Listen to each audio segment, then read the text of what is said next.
হরে কৃষ্ণ কৃষ্ণ কৃষ্ণ হরে হরে, হরে রাম রাম রাম হরে হরে। বন্ধুরা, কামদা একাদশী ব্রতের দিন আপনারা কিছু করুন কি নাই করুন, অতি অবশ্যই একবার হলেও শ্রবণ করুন এই কামদা একাদশীর ব্রত মাহাত্ম্য কথা। বন্ধুরা, চৈত্র মাসের শুক্লপক্ষের কামদা একাদশী ব্রতের মাহাত্ম্য বরাহ পুরাণে বর্ণিত আছে। জেনে নেওয়া যাক এই ব্রতের মাহাত্ম্য কথা।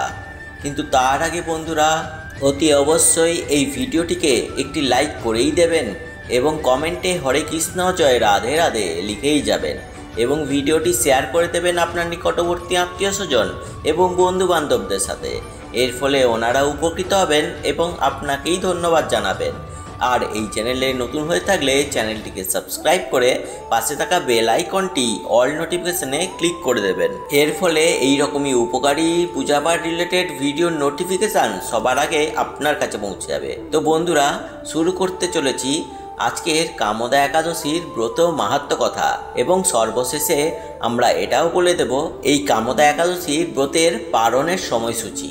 আপনারা সেই সময়সূচি অনুসারে যে স্থান থেকে এই ভিডিওটি দেখছেন অতি অবশ্যই সেই সময়সূচি অনুসারে নিজেদের পালন সম্পূর্ণ করবেন। একদা এক সময় মহারাজ যুধিষ্ঠির বললেন, হে বাসুদেব, আপনি কৃপা করে আমার কাছে কামদা একাদশীর মহিমা কীর্তন করুন। শ্রীকৃষ্ণ বললেন, হে মহারাজ, এই একাদশী ব্রত সম্পর্কে এক বিচিত্র কাহিনী বর্ণনা করছি, আপনি এক মনে তা শ্রবণ করুন। পূর্বে মহর্ষি বশিষ্ঠ মহারাজ দিলীপের কৌতূহল নিবারণের জন্য এই ব্রতকথা কীর্তন করেছিলেন। ঋষি বশিষ্ঠ বললেন, হে মহারাজ, কামদা একাদশী তিথি পাপনাশক ও পুণ্যদায়িনী। পূর্বে মনোরম নাগপুরে স্বর্ণ নির্মিত গৃহে বিষধর নাগেরা বাস করত। তাদের রাজা ছিলেন পুণ্ডরিক। গন্ধর্ব, কিন্নর ও অপ্সরাদের দ্বারা তিনি সেবিত হতেন। সেই পুরী মধ্যে অপ্সরা শ্রেষ্ঠ ললিতা ও ললিত নামে গন্ধর্ব স্বামী স্ত্রী রূপে ঐশ্বর্যপূর্ণ এক গৃহে পরম সুখে দিন যাপন করতেন। একদিন পুণ্ডরিকের রাজসভায় ললিত একা গান করছিলেন। এমন সময়ে ললিতার কথা তার মনে পড়ল। ফলে সঙ্গীতের স্বর লয় তাল মানের বিপর্যয় ঘটল। কর্কট নামে এক নাগ ললিতের মনের ভাব বুঝতে পারল। বিষয়টি সে পুণ্ডরিক রাজার কাছে জানায়। তা শুনে সর্পরাজ ক্রোধ ভরে কামাতুর ললিতকে অভিশাপ দেন, রে দুর্মতি, তুমি রাক্ষস হও। সঙ্গে সঙ্গে ললিত ভয়ঙ্কর রাক্ষস মূর্তি ধারণ করলেন। তার হাত 10 যোজন বিস্তৃত, মুখ গুহতুল্য, চোখ প্রজ্বলিত আগুনের মতো, প্রকাণ্ড এক শরীর তিনি লাভ করলেন।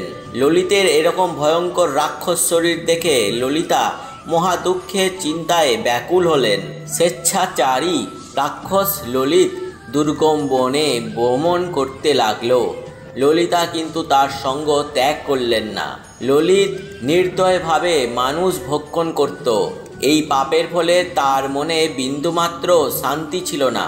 পতির সেই দুরবস্থা দেখে ব্যথিত চিত্তে কাঁদতে কাঁদতে ললিতা গভীর বনে প্রবেশ করলেন। একদিন ললিতা বিন্ধ্য পর্বতে উপস্থিত হলেন।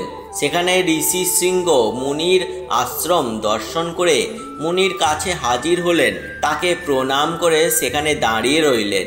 মুনিবর জিজ্ঞাসা করলেন, এ সুন্দরী, তুমি কে? কার কন্যা? কি কারণেই বা এই গভীর বনে এসেছ?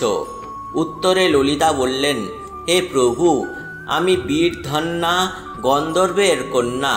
আমার নাম ললিতা।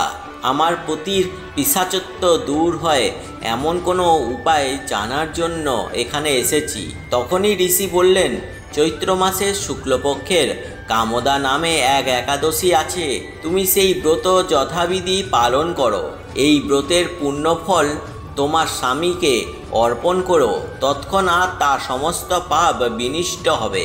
মুনির কথা শুনে ললিতা আনন্দ সহকারে কামদা একাদশী পালন করলেন। তারপরে ব্রাহ্মণ ও বাসুদেবের সামনে পতির উদ্ধারের জন্য বললেন, আমি যে কামদা একাদশীর ব্রত পালন করেছি তার সমস্ত ফল আমার পতির উদ্দেশ্যে অর্পণ করলাম। এই পুণ্যের প্রভাবে তার পিশাচত্ব দূর হোক। এই কথা উচ্চারণ মাত্রই ললিত সাপমুক্ত হয়ে বিদ্য দেহ প্রাপ্ত হলো। পুনরায় গন্ধর্ব দেহেও লাভ করে ললিতার সঙ্গে মিলিত হলেন। হে মহারাজ দিলীপ, এই ব্রত যত্ন সহকারে সকলেরই পালন করা কর্তব্য। এই ব্রত ব্রহ্মহত্যা, পাপ বিনাশক এবং পিশাচত্ব মোচনকারী। এই ব্রতকথা শ্রদ্ধাপূর্বক পাঠ ও শ্রবণে বাজপেয় যজ্ঞের ফল লাভ হয়। বন্ধুরা, এই হচ্ছে কামদা একাদশীর ব্রত কথা। আমি আশা করব এই ব্রত কথাটি শ্রবণে আপনাদেরও সমস্ত পাপ বিনাশ হবে, পিশাচত্ব মোচন হবে। এবার জেনে নেওয়া যাক এই ব্রতের পালনের সময়সূচি। বাংলাদেশে ব্রত পালন করতে হবে 9 এপ্রিল। পরদিন পালনের সময় ভোর 5:48 থেকে সকাল 9:47। পশ্চিমবঙ্গে 5:20 থেকে 9:31। দিল্লিতে ব্রত পালন করতে হবে 8ই এপ্রিল। পরদিন পালনের সময় 6:02 থেকে 10:15। বৃন্দাবন 6:01 থেকে 10:14। উত্তরপ্রদেশে ব্রত পালন করতে হবে 9 এপ্রিল। পরদিন পালনের সময় 5:48 থেকে 10:01। মুম্বাইতে 8ই এপ্রিল। পরদিন পালনের সময় 6:25 থেকে 10:35। পুনে 6:22 থেকে 10:31। নাগপুর 5:59 থেকে 10:10। চেন্নাই সহ তামিলনাড়ু 5:59 থেকে 10:07। ভুবনেশ্বর সহ উড়িষ্যাতে ব্রত পালন করতে হবে 9 এপ্রিল। পরদিন পালনের সময় 5:32 থেকে 9:42। ঝাড়খণ্ড 5:31 থেকে 9:43। বিহার 5:29 থেকে 9:42। ছত্তিশগড় 5:47 থেকে 9:58। শিলং সহ মেঘালয় 5:04 থেকে 9:17। গুয়াহাটি সহ আসাম 5:04 থেকে 9:17। আগরতলা সহ ত্রিপুরা 5:08 থেকে 9:20। মিজোরাম 5:02 থেকে 9:13। মণিপুর 4:56 থেকে 9:09।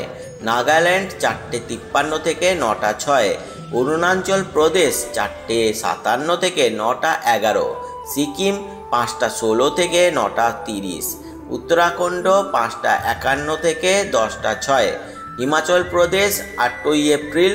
পরদিন পালনের সময় 5:59 থেকে 10:15। পাঞ্জাব 6:07 থেকে 10:22। হরিয়ানা 6:05 থেকে 10:19। রাজস্থান 6:17 থেকে 10:30। গুজরাট 6:27 থেকে 10:39। মধ্যপ্রদেশে 6টা থেকে 10:12।